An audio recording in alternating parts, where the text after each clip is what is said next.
pane chimwe chinhu chimboripo chaitika pai vanhu kudhara vaitokuteera amobilize vanhu vese vayatonga kuti vanhu more than 14,000 saka atakatati vanhu vese vadzinge munhu here vai mudhara individual airanazooneka kuti hapana mudhara unoti panitani paipai saka ini chandikuona pauri kumblema ndopekuti saka vaida kuti zvoni handipakaintroducwa munhu uibva aimba kai zvakafanira kuti even clash yangu najalafu jalafu akatanga kuimba kandisisa ndasvika saka tomba kana 2 masongo 3 masongo anenge ava 4 nandimbo kana ndagara pamasvipa zvandikutaura zvokuti hanzi vanotanga kuti amadhemba akatangire kuimba saka paronzi fanita ndiye akazomutambudza maiki paakatanga kuimba right kusalengera ndiye atanga kuimba wani enza ntaura ndo zvanditaura kuti pasilent zvakatanga bai zvakangoita sei zvanguipira silent salengera ndiye atanga kuimba silent but fanitani paipe anongomblame mahara asenge paipe inoziva zvokuti nyadzisa kuti muzati saka uri kuti fanitani akavhirinza nipapi ona maybe nyaya yekuti hanziwo maybe zvake zvongoti point yekuti hanzi angawirana kuti asawanika pastage but fanana ari pastage paipe fanana hapana zvakaita kata but inda ndirimo mumeeting kaini hazvina kunzi asawanika ari pastage zvakanzoni clash yanzani yawina uye igoendliwa naithaton imwe yacho igoendliwa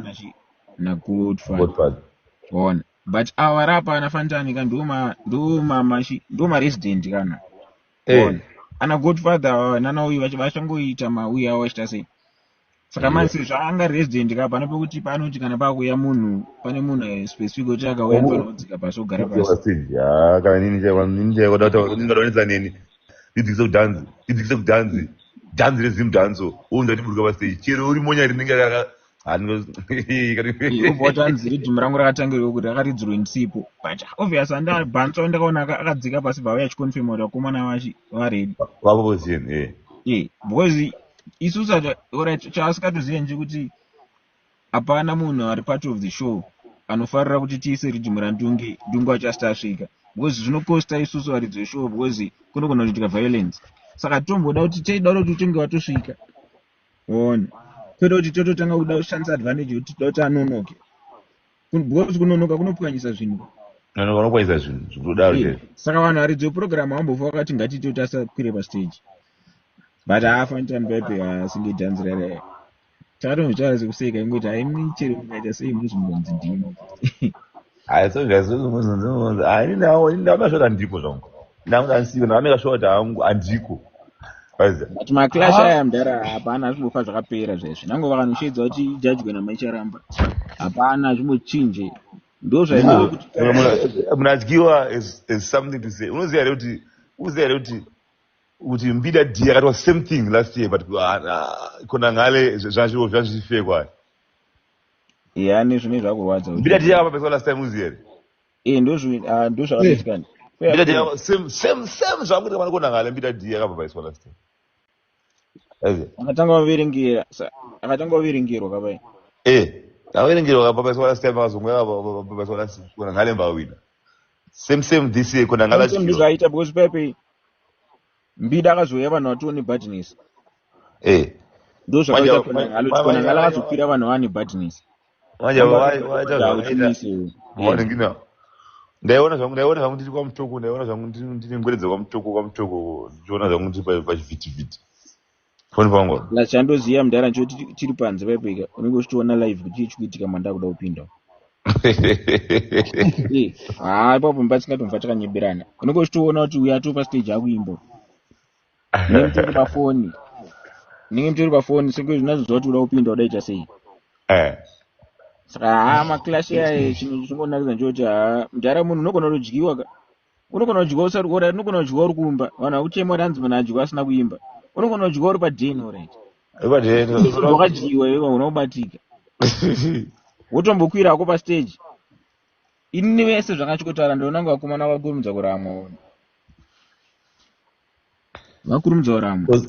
davamborovarowa vaigona kuwina zvafanira kuti kuna kana pabloti nengwiri paipoti kana even yakuna jalafu vaingokandwa jalafu vakarema 1 zvekuti vijani best 5 songs kwete vijani ona but sini rinozongono 10 najamani zvekuti anotumbo 10 ona saka paipe ndofunga kuti zvoni zvafana pane Pozi kutoti usachala pakati pabhaiswera pakati pauzere. ndo zvandikutaura kuti vanhu vakushamisika nekubhabhaisana nhasi. Ona vanochangisana nekubhabhaisana shamari mafanzi aya utombofa kana usingadi chitoitegedza declash iwe kana kuti ugara mumba kwenyu kwete kuudzira mafanzi kuti hanzi hamusiri Inini fana kuti mapinda maclash akomana pane zvinhu 2 zvichaitika, either uchawina or uchadyiwa. Saka kana uchiona kuti hauzokwanisa kutora the other side racho igara wasiyana nazvo kuzi zvekuti ndiwo ani hatizozvizive, because every artist madvibe nemuzimbabwe kona ngane nemuzimbabwe,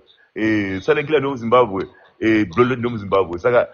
zvichangokutenera any day, hazvichadzi kutena zvichienda kuti ndivyo Sting hazvina basa kuti nemalyrics jamani. Ndakabva chiudza vanhu vese chibheja colors ndichiti zvoni ngwere most influential izvozvi ari imited zvekutedzerwa zvekudaro achapedza. Ndakashamisika kunzwa mdaranyanokuashasha haina basa kuti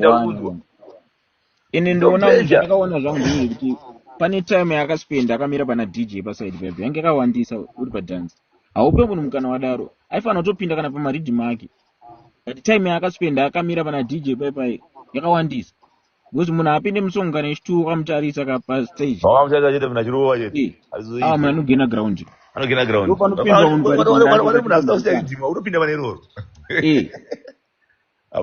ndozvandakaona kuti akomana nonga wakurumidza ura amweni even kona ngale pepika nangu vanhu vatangobhabhaisa aifanira kumboimba 1 2 3 ozoona kuti azvisho vanhu vakabuka hanzi blood is too powerful in any command. Haisizo jamani kana vibes kati vanotodyiwa kweko yakashama anodyiwa aiziya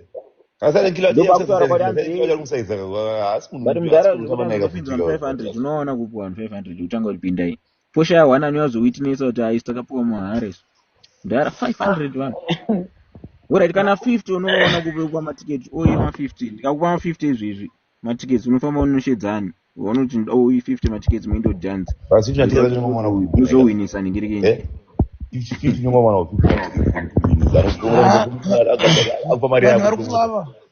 upa 50 matiketi ndozvakuboera clash kuti yakuwanda vanhu neintaneti munhu isi akuzviona ari chii artist munhu isi akuzviona achianalyze ona fana utanga kuita ndivari kuboisa clash kuti mbichanga ngonzi 451 tikafana tudiki then maybe vanobva vaita clash cheche ndikona zvekutotika chero vakataura kuti chii chamani vachangouya after next clash handisakanongouya handiona kuna kuti kubvisa chipas uchidhifenda mawaika zachipas zvirati kungoda kunyengera next clash ndozvanditaura kuti utaura kuti havana kundipa mari ananiutakolaandipa mari tokuziya kuti coca-cola inake but ndoda fanta ona zvibatsira ona senge paipai mudharaka ndekutoti haasangana ethatoni kana panana chii madhira ndekuti chete ndo zvangaita kuti foni yakaipa unenge wani hasha unositanga kutaura nezvisirizvo but mudhara munopinza vanhu 500 hakuya kwatokuchanisha image isinwana yato deformation iyo but zvimwe zvandida kubvunza zvekuti zvoni amen pamwe ndistage kutaura yedu tungetopenga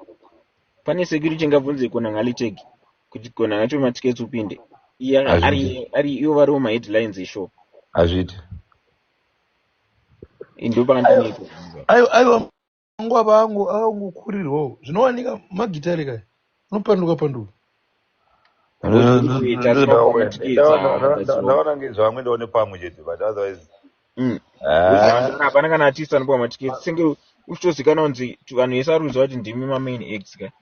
makatomirirwa wakatomirirwa mukati kutoshedzwa security obva kuti ndipe mategi zvimeke sense zvakaita kwari ndinamwandi kupupura flash yanga karoya pastage apo pasabori chakaitwa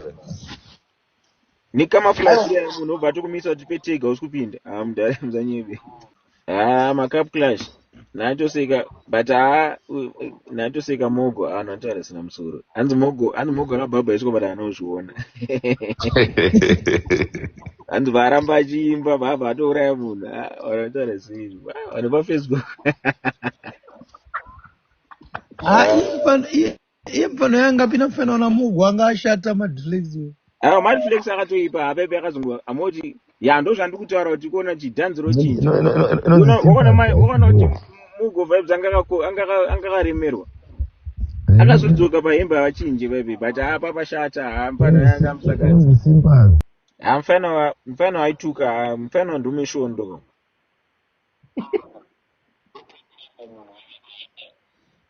but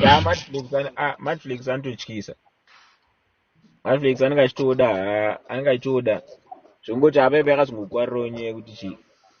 Mugo vibes anga amutrenda waona nekasini kavo kake saka anga ane apa endo Haiwawo hembe havachinji. asha akasonga kuba akakarwa akabva adzoka anga atozvidiwa kapaipa pakangokarova apa zvituko zvacho ashaya andanotuka mudiya antuka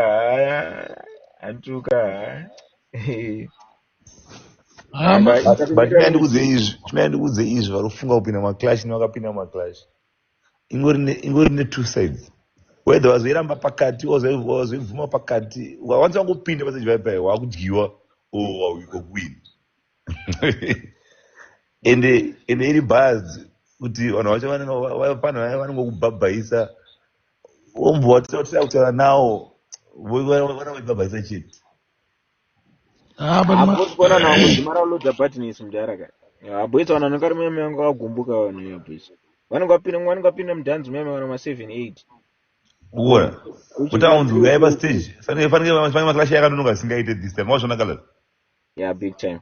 this time akanonoka maclash akanonoka kuitwa this time vaitanga vanhu vari kutyaira ganini ndakazobva kwamutoko ka na I think ndapinda mamina 2:30 makuseni ndikasvika clash ya blot nengwere sadatanga iye asaratanga na 3:30 here sadatanga 2 ndisvika aratanga wama2 because ndakazopinda pastage nachi 20-4 5 kan sika clash yengwere nablot sadatanga saka kuona izvo zvinofindwa fanho yayo man wazoya uchitaura kuti basi clash inowanzi gaga main yaningirinatingekunangarena ndikufunga kuti kunonzi clash iya inofanira kungoitwa maclash anofanira kungoitwa between 12-1 between 12-1 kapo kungoitwa prime time na 12 after 12 and levels clash by 1 inenge yapera maartist ese akungoimba uko clash I think ndo zvine musoreni kuti clash iya ngaitwe kuma 1 vanotanga kuzongoteerwa ngoma maartist akuimba ngarena exactly 12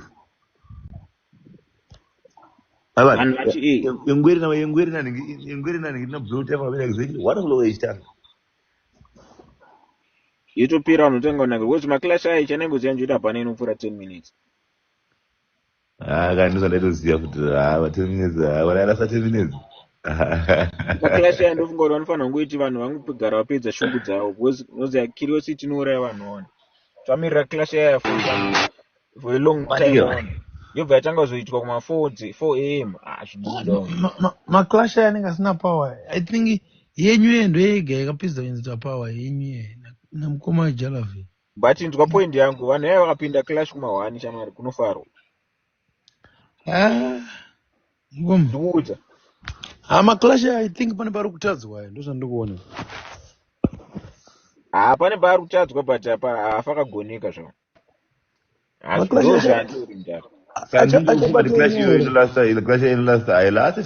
urada kumbokubvunza iwo uda kuti clash itwe sei iwo zvauri kufunga kuti ndozvinoita zvisiri kuitwa paipa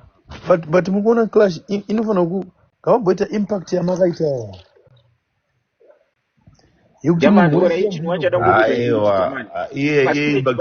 impact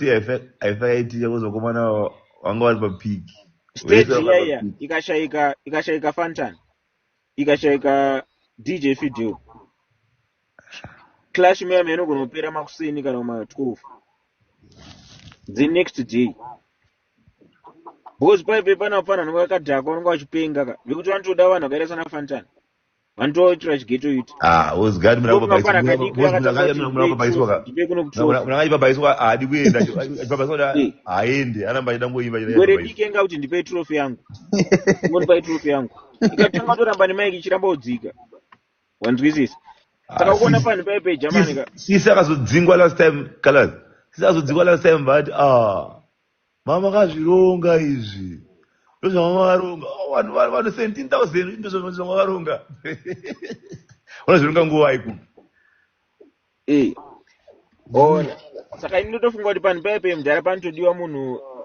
atove no nonsense otherwise mudhara clash yayo kuna kwanoenda muright popana mana boldness pozi wateerera chamari kuona napano iyo alright tasarwa every sting inoitwa nochi tikanoti ngatichaverengei pani totoona munhu angasikatode kubva anenge achiramba kubva kuti panotozii